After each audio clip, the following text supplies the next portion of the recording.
Jimbo Stokes was raised near Tamworth in New South Wales, and after years spent in Sydney is now back in the Hunter, New England region. He recently released his debut single, Atlas, and we're going to talk about that and other things. Hi, Jimbo. Hi, Sophie. Thanks for having me on. A pleasure, because I love this song, and it's a hugely impactful song in many ways. And the name of the song Atlas is a reference to your mother, because it's about, Atlas was the god who held up the heavens, and your mother was Bronwyn Stokes OAM, and the song is also about her. Can you tell us a bit about her? I can, yeah. So as you said, Atlas is the reference to the Greek god who held up the earth. And Mum was someone that held a lot on her shoulders. So there were three of us, and then I've got three older half siblings as well. So she sort of practically raised six kids, and out on the farm there near Tamworth. And she was a full-time GP, family doctor, running her own business. And yeah, so she was busy. But that's sort of the the story of Atlas and the name.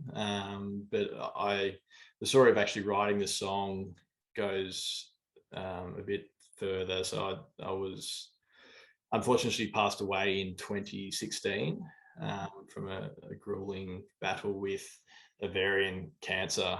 So it's probably about 4 or 5 years in between there. And then I was working in Sydney in the corporate world, but working from home, and just had some time, and that I started writing, and the story sort of goes through a day in my life when I was working in the city, and getting to work and having plenty of meetings, but just being stuck in sort of another world, just thinking back to times back on the farm, and the video reflects that as well as the lyrics. But it came quite naturally. I think it was the second song that I've ever written.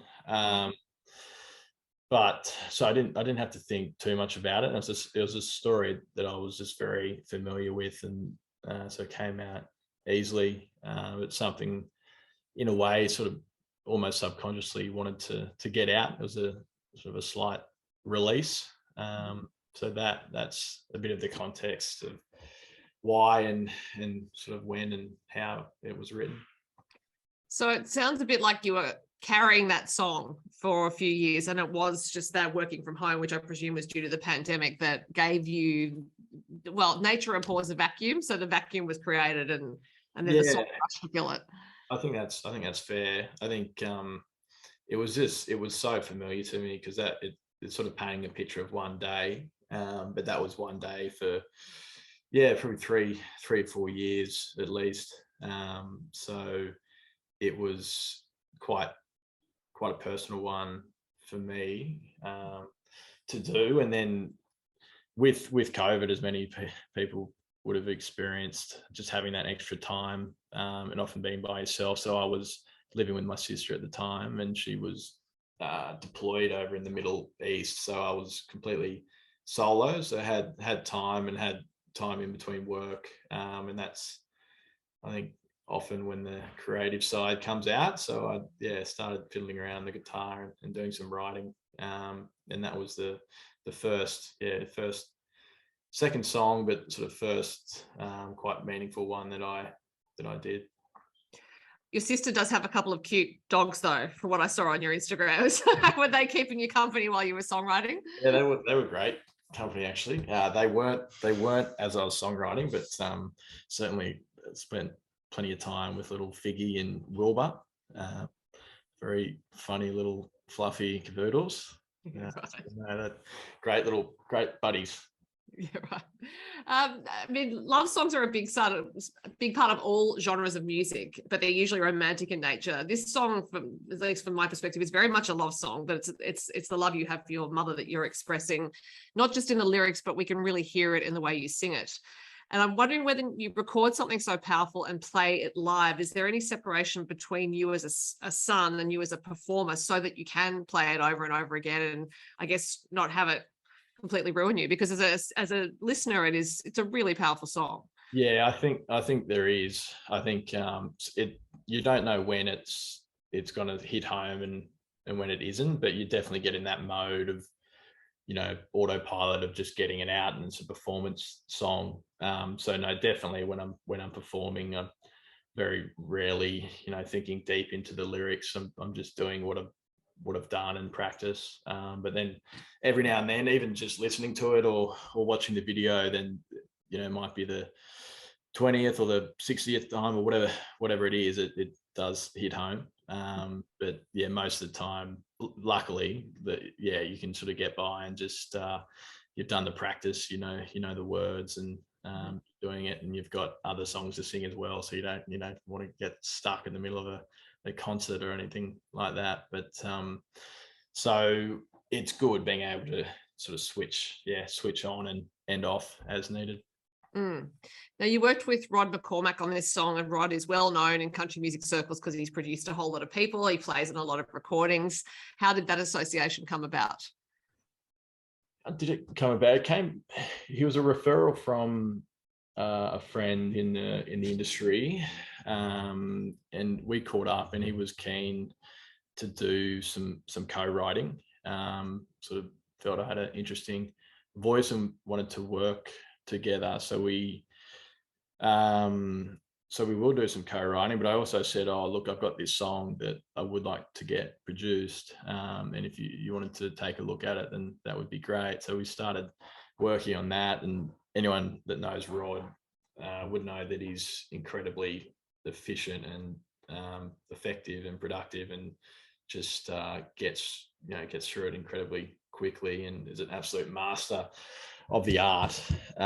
So it was a lot of fun working with him, actually. Just, doesn't matter what field it is, just working with someone so specialized and such an expert in it. So I learnt plenty from Rod, and he's very good as well, because if it's yours, he won't try and play with it too much.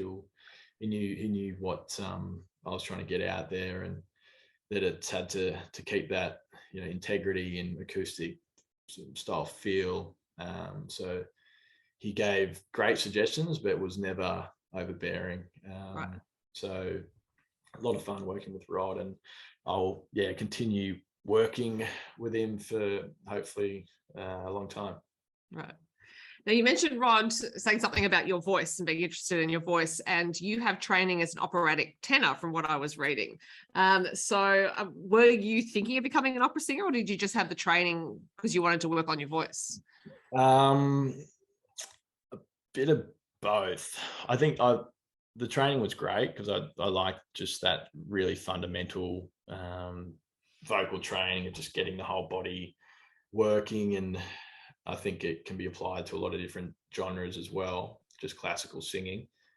Yeah, there's probably a stage there where it was a pathway that I could look at, but it would require quite a full-time devotion to it. And I just probably didn't, like, if you're weighing up country music versus operatic music, I prefer country, and came from near Tamworth, and it's always been there, and the ability to pick up a guitar and sing a song, and it's a lot more social as well. A lot more people probably like it. It's not exclusive like opera is, but I still like operatic music and like opera, and really enjoyed my time training in that arena. So no regrets there, but you never know down the track. But I'd say, it's an unlikely path that I'll go down now. But really glad that I had that training.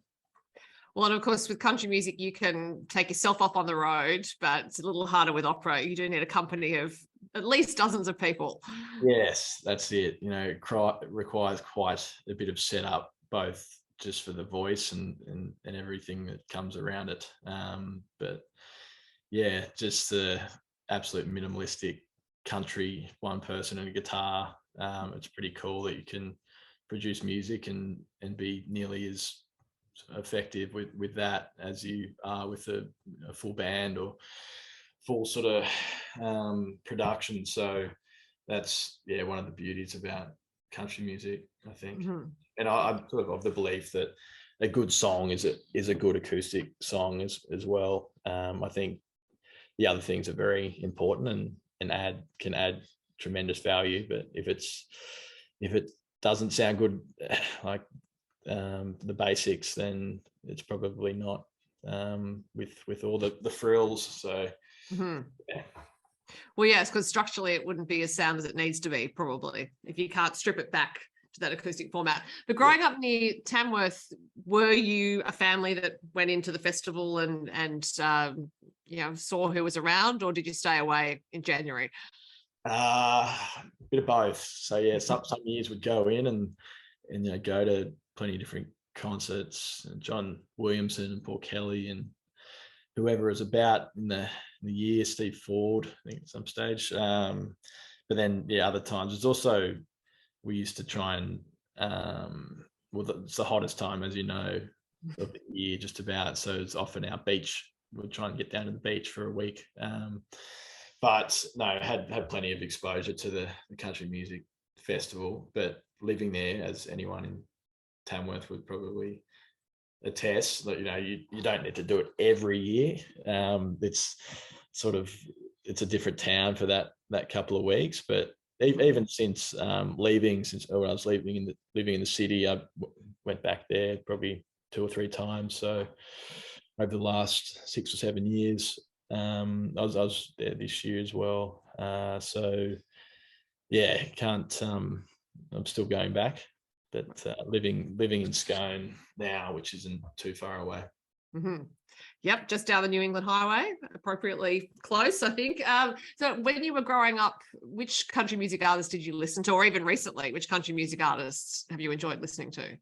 It's a lot of the 90s country, but also alternate. So yeah, your classic like Garth Brooks and that sort of thing. But going back, Johnny Cash, Bob Dylan. So yeah, some big names there, but just the fact that they're all very, very distinct is probably what I liked most about them. And so there was never a subset of genre that I was in love with, but just if it was a good song, it was a good song. And that probably goes for all genres of music, not just country. But I found myself listening to quite a bit of Garth Brooks and Alan Jackson and the like. Yeah. So you haven't always been working as a musician. You have a Bachelor of Commerce and a Master's in Economics, and you were living in the city and working in that field. Do you miss it at all? Because you've had a change of direction since you moved back to Scone, or moved to Scone because you didn't live there before. Oh, not much. No, not the aspects of it that were good. And living in the city was good in a way as well, but I had enough time there to get to know it, and likewise I had plenty of time in the country before I moved down there, so I had a good reference, to balance and judge both. So I've been back in the country now for a year or almost a year, and definitely really enjoying it. I still go back maybe once every 2 to 3 weeks for sort of work related or a concert or whatever it may be. But just that ability to go down as needed and always do that trip back is, I find, a lot better than living there and doing vice versa, sort of going to the country and then coming back to the city. So no, it was good. A lot of mates still in the city, but I wouldn't change a thing at this stage. No, I'm enjoying the country life again. Yeah. And you're also working as an artist, and you work in oils and graphite. Where did that part of your life start? I dabbled in a little bit at school, and sort of, I don't know, got the confidence that I had a bit of a knack with it, so just kept doing it. And that was another thing that came in COVID, the work from home period. So it doesn't say a lot for my work ethic in COVID, and during work from home, but I started doing some sketching as well. So I bought the guitar and also doing some sketching and popped a couple up on Instagram, and they got a bit of traction. So that kept me going and kept the momentum going. So I kept going with it, and suddenly I was flooded with a lot of commission requests. So they were mainly portraits. So I was managing the requests, and I got to the point where, okay, I've got these. Is going to absolutely be flat out trying to finish these for the rest of the year. Mm-hmm.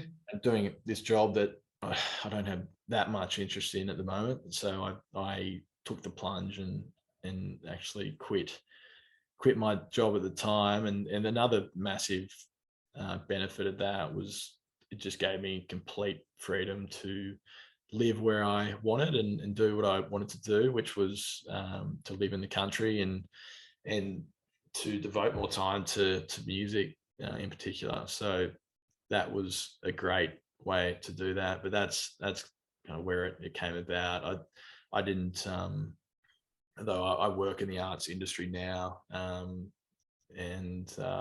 do my own artworks. I didn't study art at length. I did it at school, but it was more really quite a practical aspect to it. Mm-hmm. Well, you said, perhaps said something about your work ethic during COVID, or you could say you just used the time really well. I'm sure it was the commute time you were using for music and for art. Yeah, well, look, you had to do something. It was the work. I was working in management consulting, which was actually very demanding and busy most of the time, but sometimes you get downtime, and especially working from home. It's just the nature of working with client projects. There'd be some times where you literally couldn't do anything, and that time would frustrate me. So I had to fill the gaps, whether it was a guitar just at the back of the room or a bit of parchment with some pencils. Either worked, and it wasn't a bad compliment to the work either. It's sometimes it was a bit hard to switch, from doing a portrait or finishing writing a song, switch back to a meeting with 20 people on the Zoom call, and having to do a pitch or a project wrap up or something like that. It can be a bit hard, but I kept as busy as I could during COVID, which I think was something that helped me at least. I think it was a good thing to do for a lot of people. Now, you're also a rugby player, currently playing for the Scone Brumbies, and I think there are parallels and intersections between sport and creative practice, but I'm wondering if you feel that too. I think it depends on the sport. I think yes, there definitely are. I think the one thing about rugby, which is unique to rugby, is that effort's almost 100% tied to performance, where in